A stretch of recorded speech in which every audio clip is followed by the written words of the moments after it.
Hello and welcome to Drunk on Tea. Today we're going to paint this Dwarf Ranger. So to start off with, I've primed him with black. And first of all I'm going to paint his cloak. So I'm coming in here with Mechanicus Standard Grey. So it's going to take a couple of coats to use nice thin paint. Go over the model a couple of times until you get a nice solid base coat.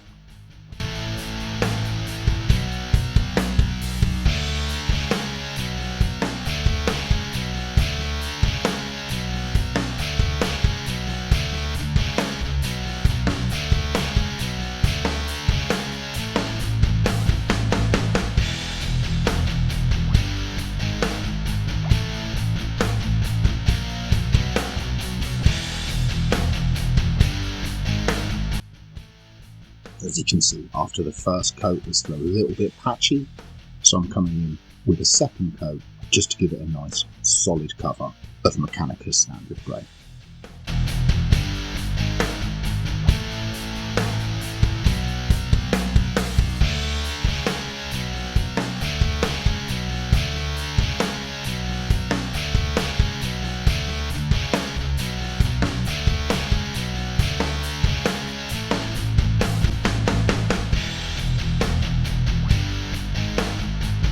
As you can see, with a nice solid base cover. Now I'm coming in with some Castilian green. I'm going to paint his fabric. So it's this bit here underneath his armour. There's a little bit on his arms as well. It's just come in with two solid base coats to get a nice solid cover.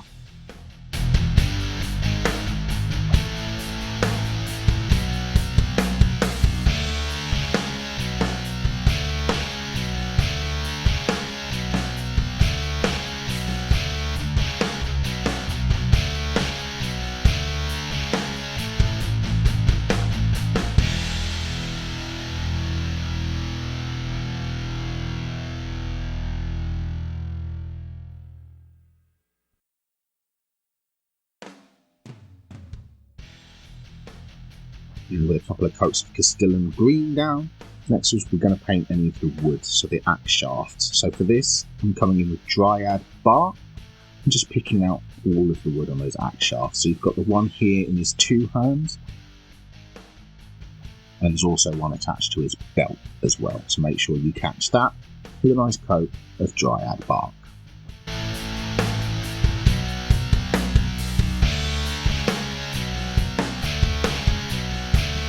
Now with all of the wood painted, next we're going to come in with some lead belcher and paint all of the metal. So that's the axe shaft, as you can see here, and also a little bit of armour that he has on his torso as well. Just catch all of that with a nice base coat of lead belcher.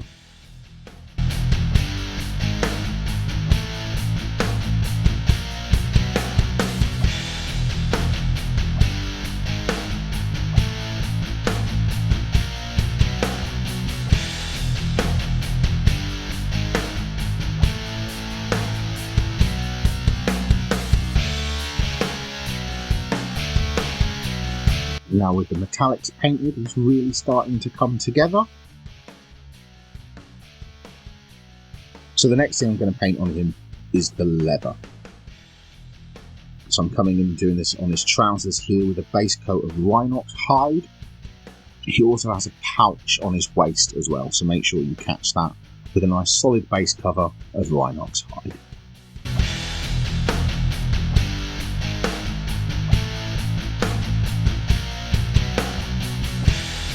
Base coat applied to them. Next thing I'm going to do is paint his boots. So I'm coming in for these with a coat of Corvus black and just catching all of the areas that are on his boots.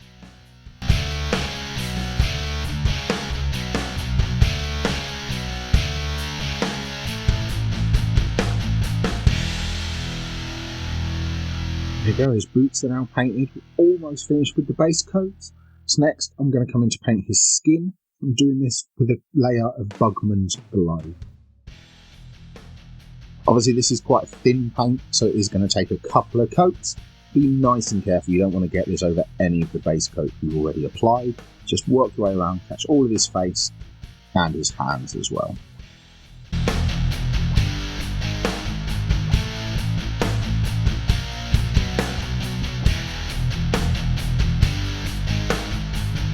There we go, with the skin base coated now, all that's left to do is put a base coat on his beard. So for this I'm coming in with Avalanche Sunset and just going to apply a couple of thin coats all over his beard. So be very careful with this, don't get it on any of the stuff we've previously painted. It is a very thin yellow paint, so just take your time, work through 2 or 3 thin coats just to ensure you get a good cover on all of his hair.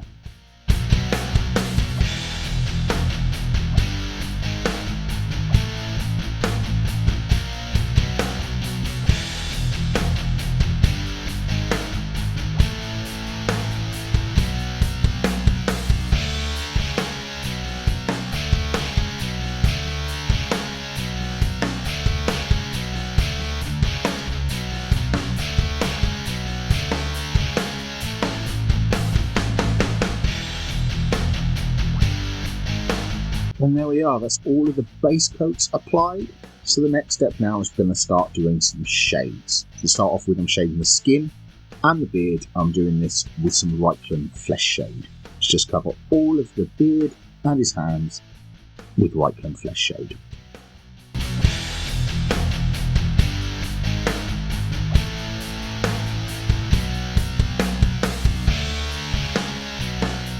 And then I'm coming with some Beal Tan Green, placing that on those fabrics. So that's just that arm and a little bit of his tunic as well.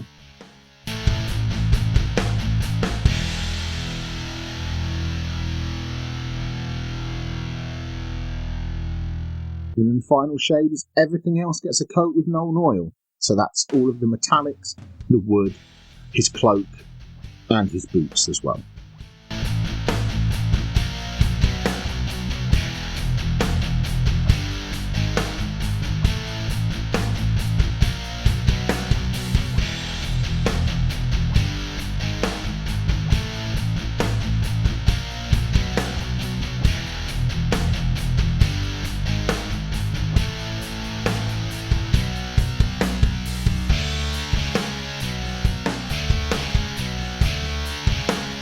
There you go, with all of the shades now dry, it's time to start highlighting him back up again.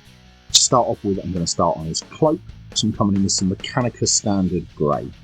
So for this, you want to work your way around the model, where the shade has settled into the recesses, leave that where it is, and paint all around it with a layer of thin Mechanica Standard Grey. So on all the folds for his cloak, you can see where the shade has settled. I come in with a nice thin layer of Mechanica Standard Grey, working all the way around the model and just picking out the beginnings of those raised areas and highlighting them back up. And for this, just take your time, work with the shade, it will show you where the folds are on the cloak, and then you just put a little bit of Mechanica Standard Grey on the raised areas, leaving that shade paint in the recesses.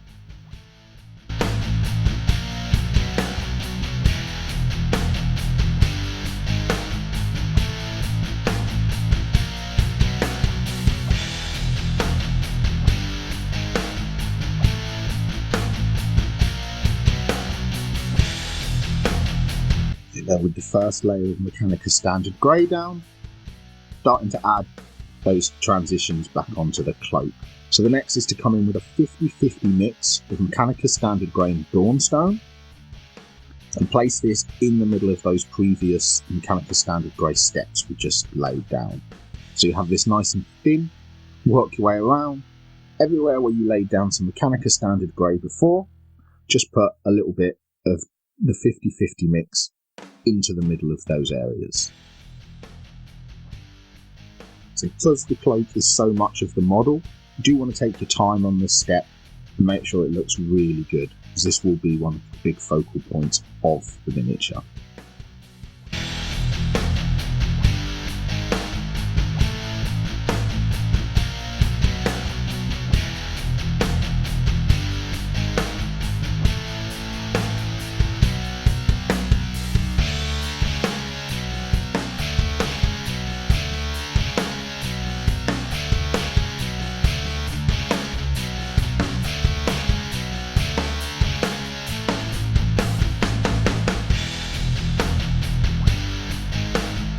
And there you go, with that 50-50 mix applied, you can see the transitions are beginning to work up on him.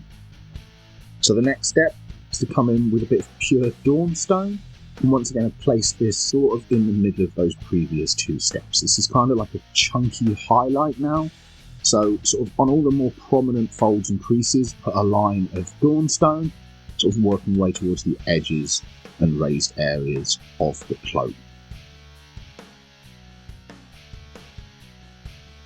So keep the paint nice and thin, so it does allow little bits of those previous layers to show through and none of the transitions will be too stark. Just work your way around the model, place a bit of Dawnstone in the middle of your previous steps.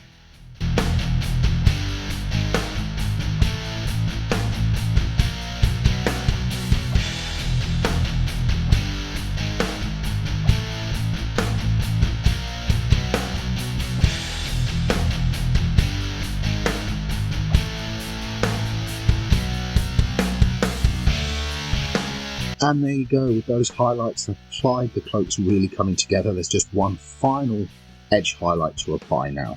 So I'm coming in with some Administratum Grey and just applying a more traditional edge highlight on all of the raised areas and sharpest corners. So all these sort of more prominent folds, a little line of Administratum Grey on them, and also working my way around those edges of the cloak, giving them an edge highlight of Administratum Grey.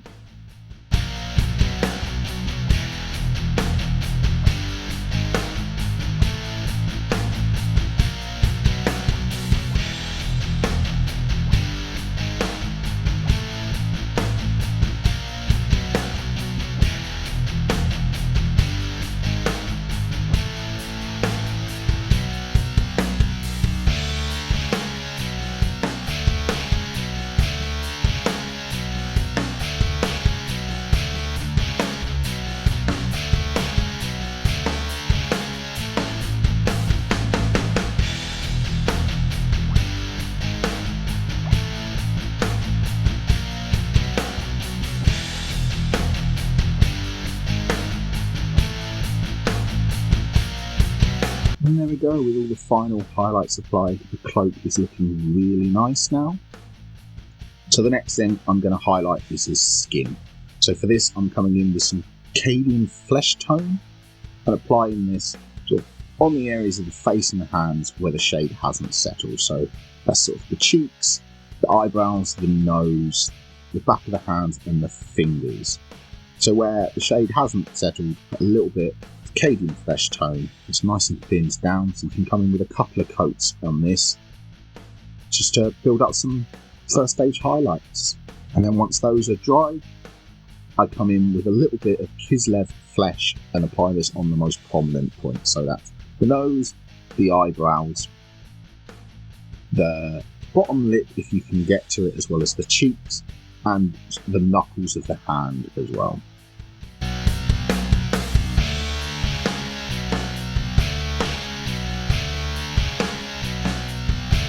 There you go, face and skin's now painted. So I'm just going to pop the eyes into him now. So for this I use a little bit of Abaddon Black, put a thin line into the middle of the eye socket.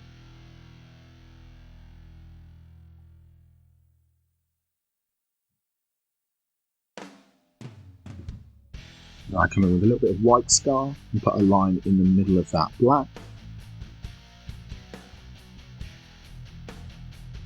And then finally I come in with a bit more black and put a line vertically in the middle of that White Scar to act as a pupil.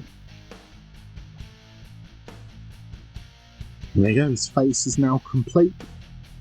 We're starting to really make some progress with him now. So now I'm going to highlight the fabric. So I'm coming back in with some Pastillan Green here and putting this on all the raised areas, much like the cloak. So where the shade hasn't settled, coming in putting some Pastillan Green to bring that colour back up.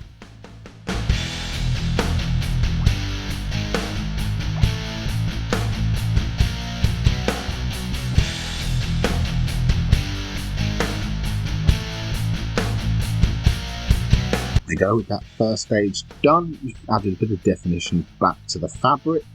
So now I come in with a 50-50 mix of Pastillan Green and Strachan Green, and place that in the middle of those previous highlight steps.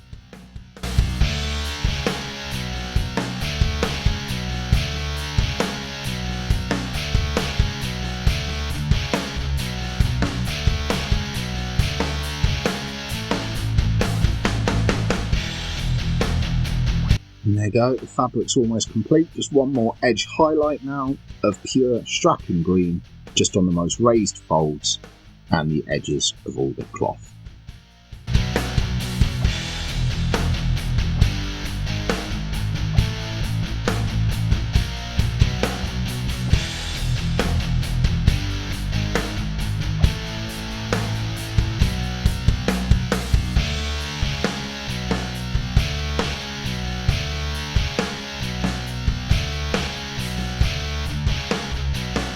And there we are, the fabric's all highlighted now. So the next step is I'm going to highlight the rhinox hide we laid down. So for this, I'm just coming in with Dwarf Brown and just applying a little edge highlight to any of the most raised areas of his knees and also the pouch on his waist as well. It's just an edge highlight, getting the most raised prominent details that are on them.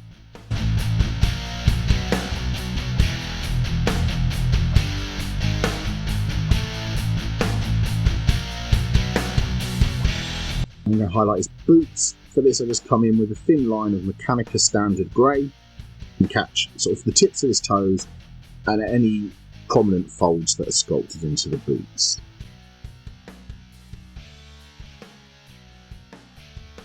Then with the Mechanica Standard Grey applied to the boots, I come in with a little bit of Dawnstone and just put a thin line in the middle of those Mechanica Standard Grey highlights.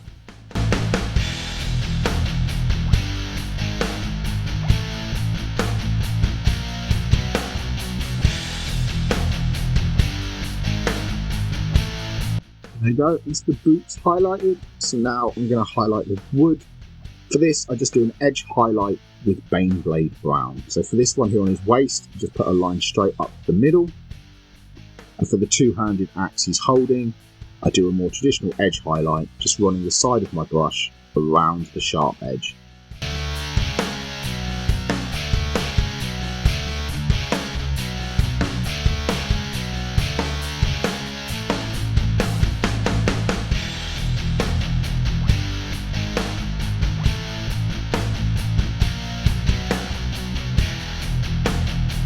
There we go, the wood's highlighted. So now all we've got left to do is his beard and the metal. So I'm going to start off with by highlighting his beard. Just going to come in with a little bit of Tau Light Ochre and pick out all of the raised hairs on his beard and his hair. So just take your time, work your way around picking out each hair that's sculpted onto his beard.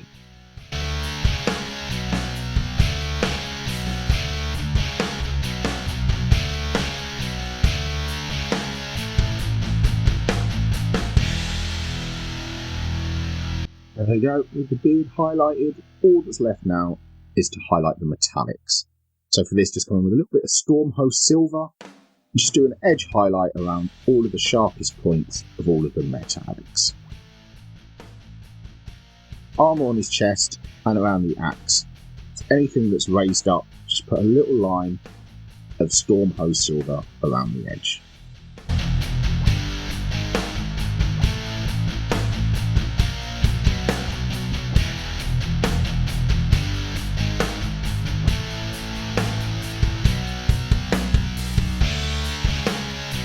And there we are, a nice easy paint job for a Dwarf Ranger. So thank you for watching and enjoy painting.